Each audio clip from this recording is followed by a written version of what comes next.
Ada yang mengatakan hubungan presiden dan wakil presiden tidak harmonis. Ada yang membaca perbedaan sikap sebagai tanda konflik. Ada pula yang kemudian menarik kesimpulan lebih jauh. Pemerintah ini sedang terbelah dari dalam. Tapi kita perlu membedah lagi lebih dalam. Ada satu pertanyaan sederhana yang mungkin perlu kita ajukan. Benarkah pemerintahan Prabowo Gibran sedang retak? Bayangkan sebuah pemerintahan yang setiap hari sibuk bertengkar dengan dirinya sendiri, presiden berkonflik dengan wakil presiden, menteri saling berseberangan, partai politik saling tarik-menarik, birokrasi menunggu siapa yang akan menang. Kalau itu terjadi, energi pemerintah akan habis untuk menolak konflik, bukan untuk mengurus rakyat. Dan pada akhirnya yang paling dirugikan bukan Prabowo, bukan Gibran, bukan partai politik, tetapi rakyat.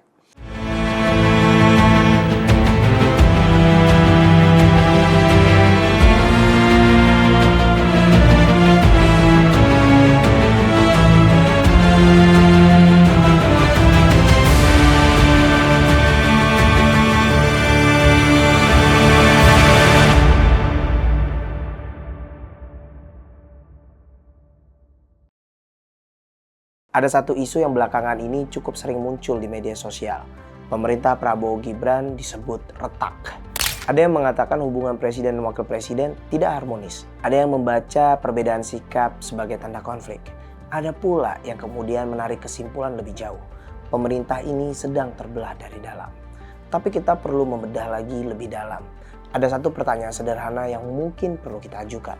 Benarkah pemerintahan Prabowo Gibran sedang retak? Sebab kalau kita melihat dari sisi yang lebih luas, isu itu sebenarnya tidak sesederhana yang terlihat di media sosial. Lihat saja dari sisi koalisi politik. Sampai sejauh ini, koalisi pendukung pemerintah Prabowo Gibran masih relatif solid. Tidak ada partai politik utama dalam pemerintahan yang secara terbuka menyatakan keluar dari koalisi. Lalu apakah yang dimaksud adalah dugaan keretakan personal antara Presiden Prabowo dan Wakil Presiden Gibran? Nah, inilah yang tampaknya lebih sering menjadi bahan perbincangan. Dan saya tidak ingin menuduh siapa yang berada di balik munculnya isu tersebut. Saya tidak ingin berspekulasi, tetapi saya ingin mencoba melihat satu hal yang jauh lebih penting. Apa konsekuensi jika isu ini benar-benar menjadi kenyataan? Kita bisa belajar dari sejarah. Pada tahun 1956, Muhammad Hatta mengundurkan diri dari posisi Wakil Presiden Republik Indonesia. Keputusan Hatta bukanlah satu-satunya penyebab memburuknya situasi politik Indonesia ketika itu. Tetapi setelah pengunduran dirinya, hubungan politik antara pemerintah pusat dan berbagai kekuatan politik di daerah semakin memburuk. Ketegangan pusat dan daerah meningkat.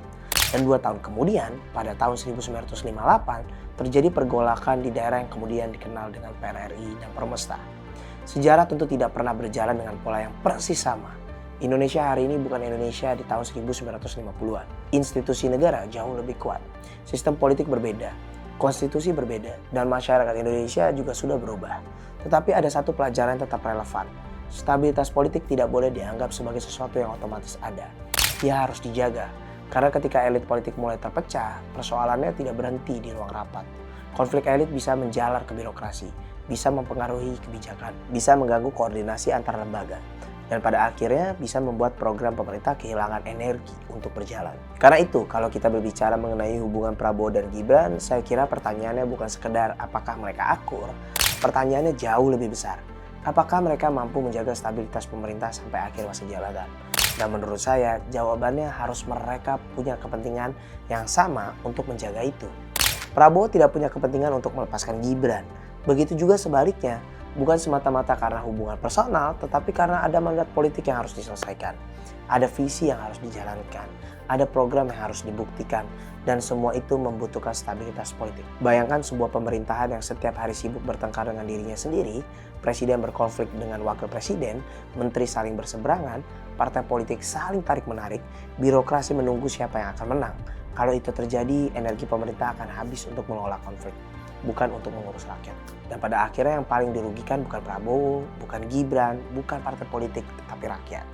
Karena rakyat tidak makan stabilitas politik, tapi rakyat membutuhkan pemerintah yang stabil agar harga pangan bisa dikendalikan, lapangan kerja diciptakan, pendidikan diperbaiki, kesehatan diperkuat, pembangunan dilanjutkan, dan berbagai program pemerintah benar-benar sampai kepada masyarakat. Program yang bagus membutuhkan eksekusi.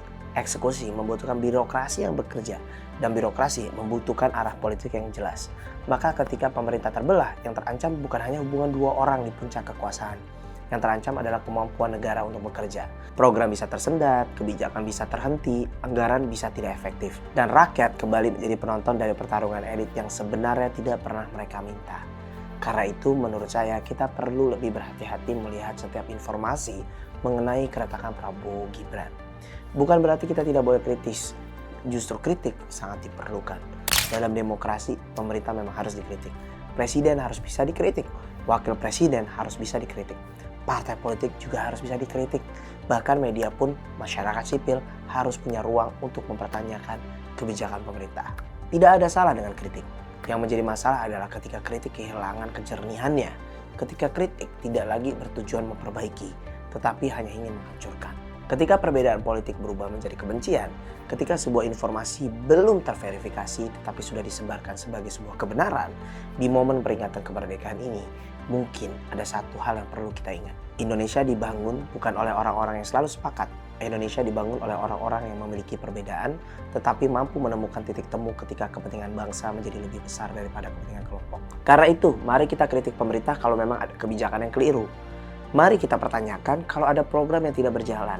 Mari kita bongkar kalau ada penyimpangan. Tapi lakukan dengan pikiran yang jernih, dengan data, dengan argumentasi, dengan satu tujuan, membuat Indonesia menjadi lebih baik. Sebab demokrasi bukan tentang bagaimana kita menghancurkan pihak yang berbeda. Demokrasi adalah tentang bagaimana perbedaan bisa dikelola tanpa menghancurkan rumah yang kita tinggali bersama. Dan rumah itu bernama Indonesia. Dan kalau hari ini kita melihat isu Prabowo dan Gibran retak berseliweran di media sosial, mungkin kita tidak perlu buru-buru percaya. Kita boleh bertanya, kita boleh kritis, tapi jangan sampai kita ikut memperbesar sesuatu yang belum tentu benar. Karena kalau pemerintahan benar-benar retak, yang pecah bukan hanya hubungan di antara dua orang. Yang bisa ikut retak adalah kepercayaan publik, stabilitas politik, dan pada akhirnya harapan rakyat terhadap masa depan. Kritiklah pemerintah, awasi kekuasaan, pertanyakan kebijakan, tetapi jangan biarkan kebencian mengambil alih kejernihan. Sebab pada akhirnya siapapun yang duduk di istana, siapapun partai yang berada di pemerintah, dan siapapun yang menjadi oposisi Indonesia tetap milik kita bersama.